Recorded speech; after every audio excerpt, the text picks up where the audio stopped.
Bonjour, bonsoir, JP pour JP Online, une chaîne dédiée aux jeux de rôle et aux mondes imaginaires. Alors, ça fait plus d'un mois que je n'ai plus posté de vidéo.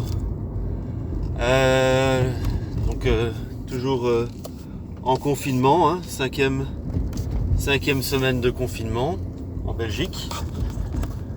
Ce qui ne m'empêche pas de continuer à être actif au niveau jeu de rôle, notamment principalement sur mon blog. Mais bon voilà, je prends le temps ce matin, en allant chercher le petit déjeuner, de poster une petite vidéo. Voilà, donc une vidéo réponse pour le RPGO Week saison 2, question 34 sur les trucs de jeu, les trucs pour apprendre un nouveau jeu de rôle. Alors, les trucs. Donc il n'y a pas 36 solutions, il va falloir lire le bouquin, même s'il fait 300 pages. Non, ça, blague à part, ça c'est pas possible. Face à un nouveau jeu de rôle à apprendre, moi ma démarche c'est d'abord de regarder la table des matières, voir un peu les différents chapitres, les différents sujets, comment un peu est découpé le jeu. D'aller jeter un œil assez rapidement au système de jeu, aux règles. Quel type de dé lancer, quel type de test on peut faire. Bon, c'est mon côté un peu technicien, un peu mécano du jeu de rôle. J'aime bien m'intéresser au système. Après, je vais dire en général, on va d'abord s'intéresser au background, à l'univers de jeu, enfin, en tout cas pour ma part, et puis seulement aborder le reste. Ce sera rarement une lecture de la première à la dernière page, surtout s'il y a des chapitres qui sont consacrés à l'équipement ou des listes de sorts ou des listes de créatures ou de monstres. Je vais feuilleter ça assez rapidement. Je vais plutôt m'intéresser vraiment à l'univers, à ce que font les personnages dans le jeu, leur rôle, et puis les règles. En tout cas les règles de base. Alors par rapport aux règles de base, un petit truc aussi, c'est qu'il y a pas mal de jeux qui disposent d'un kit de démo, d'un kit découverte ou kit d'initiative, peu importe comment ça s'appelle, qui rassemble en très peu de pages l'univers de jeu, les règles essentielles pour jouer et bien souvent un petit scénario. Donc là c'est pas mal non plus de dire je vais d'abord m'intéresser à ça, déjà pour voir si le jeu, si ça vaut le coup que j'achète le bouquin, mais aussi parce que c'est une manière assez rapide de pouvoir faire le tour du jeu et de voir si ça peut coller et de le tester aussi avec son groupe. Parce que bon, c'est pas la peine de faire un investissement si après le jeu ne plaît pas peut-être, je ne sais pas. Après bon, on achète aussi un jeu de rôle pour soi et pas nécessairement pour faire plaisir à ses joueurs. Ça c'est une autre question. Ça pourrait d'ailleurs être une question dans le cadre du RPGO Week. Oui, donc je disais, les kits de démo peuvent être aussi une bonne manière d'apprendre le jeu. Apprendre le jeu, on n'est pas nécessairement obligé d'apprendre le jeu tout seul. J'entends qu'on pourrait très bien se mettre à plusieurs et dire voilà, c'est un nouveau jeu auquel on veut s'intéresser, on va faire une lecture commune.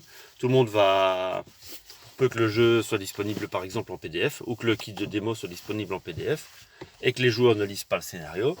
On peut très bien dire on va apprendre collégialement un nouveau jeu de rôle, chacun lisant selon ses envies et son rythme, et partager autour du jeu. Donc ça peut être pas mal non plus.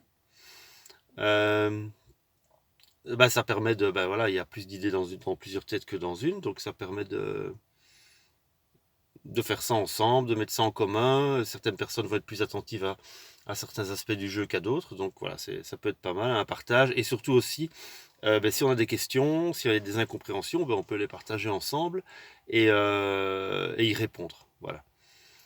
Par rapport aux éventuelles questions ou incompréhensions par rapport à un bouquin de jeu de rôle, les actual plays peuvent aussi permettre d'apprendre un nouveau jeu de rôle. Bon, voilà, je m'explique. J'ai le bouquin, j'ai les règles. Ouais, ok, j'ai plus ou moins compris comment ça se passe, comment sont articulées les règles, mais j'ai un peu de mal à voir comment elles vont se mettre en place en cours de partie. Ben voilà, un actual play, ça permet vraiment de dire, voilà, ok, ce jeu-là, ben, c'est tel rythme, c'est plutôt telle ambiance. Les règles, ben, elles fonctionnent comme ça. Voilà, c'est en, pardon, en dehors du fait des règles, des exemples qui peuvent exister dans le bouquin, ben, c'est un exemple de partie, voilà. Et voilà, on apprend, on peut aussi apprendre très bien en suivant des exemples. Et alors, dernière chose aussi, ben, apprendre un nouveau jeu de rôle, c'est aussi le pratiquer. On n'apprend pas sans pratiquer, ou alors c'est uniquement théorique et ça en reste là. Donc, si vous voulez apprendre un nouveau jeu de rôle, ben voilà, il y a un effort minimum à faire pour entrer dedans, mais aussi, voilà, une fois que vous avez lu, que vous avez une idée du background, une idée des règles, il faut le tester. Il faut le tester et c'est pas très grave si s'il y a des erreurs en cours de partie, si certaines règles sont plus ou moins mal appliquées ou pas, ou si vous devez faire appel à des règles maison pour pallier à certaines choses parce que ben voilà, vous vous souvenez pas nécessairement des règles sur le coup. Ce qui peut être pas mal à ce moment-là, c'est de noter sur le côté là où ça a coincé et d'aller revoir dans le bouquin et puis de revenir vers vos joueurs ou joueuses en disant voilà, tel aspect du jeu, je l'ai géré comme ça en cours de partie, mais le bouquin ne le gère pas tout à fait comme ça. Ou alors, on peut très bien s'entendre sur une règle maison. Mais voilà, donc pour moi, apprendre un nouveau jeu de rôle, c'est un processus itératif. On n'apprend pas un nouveau jeu de rôle en lisant le bouquin de règles de A à Z, même si je l'ai déjà fait. Euh, le partage est important. Il faut pas avoir peur de faire des erreurs. Euh, il faut pas avoir, enfin, il faut accepter de ne pas connaître toutes les règles au départ. Les règles essentielles sont suffisantes le plus souvent. Euh, Et voilà, voilà. Et puis aussi, voilà, il y a une compréhension au sein du groupe. Si c'est un nouveau jeu, ben, si c'est un nouveau jeu pour les joueurs, ça peut être aussi un nouveau jeu pour le meneur de jeu. Et donc, il faut accepter qu'il y ait des ralentissements au cours de partie, voire des pauses pour aller consulter certaines règles ou se mettre d'accord en disant, ben voilà, si ça coince, ben c'est pas grave, on fait une règle maison et puis on reviendra plus tard dessus. Voilà. Un petit exercice auquel je me suis essayé aussi ces derniers temps, c'est ce que moi j'ai appelé sur mon blog la lecture commentée. C'est-à-dire que je prends un jeu auquel je m'intéresse, et dans lequel j'ai envie d'investir.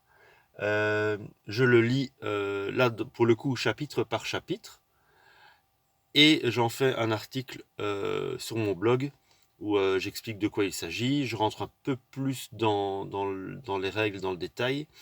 Je donne mon avis sur les chapitres au fur et à mesure et puis un avis final sur le jeu. C'est pas mal non plus, ça rejoint un peu le partage, hein. Ça rejoint un peu le partage du jeu avec les autres, puisque le blog permet de mettre au lecteur de laisser des commentaires. Donc là, je les lis et j'essaie d'en tenir compte. Et alors aussi, je poste, je poste sur Twitter euh, les références à ces articles, histoire d'avoir aussi un retour de ce côté-là. Et ça permet à des gens d'avoir déjà une idée un peu plus précise du jeu, sans devoir nécessairement l'acquérir ou lire l'entièreté du bouquin. Voilà, donc une vidéo finalement un peu plus longue que je ne pensais, sur les trucs que j'utilise pour apprendre sur mes trucs pour apprendre un nouveau jeu de rôle et qui sont certainement aussi des trucs de pas mal de rôlistes. Voilà, je vous remercie pour l'écoute. Si vous avez des questions, des commentaires, n'hésitez pas à les laisser en dessous de la vidéo. Et je vous souhaite déjà beaucoup de courage pour la suite des événements et du confinement. Restez chez vous, prenez soin de vous et de votre famille. Et voilà, donc et continuez malgré tout à faire du jeu de rôle. Voilà, ce sera tout pour moi. Je vous dis, je vous souhaite une bonne journée, une bonne soirée ou une bonne nuit, où que vous soyez. Au revoir.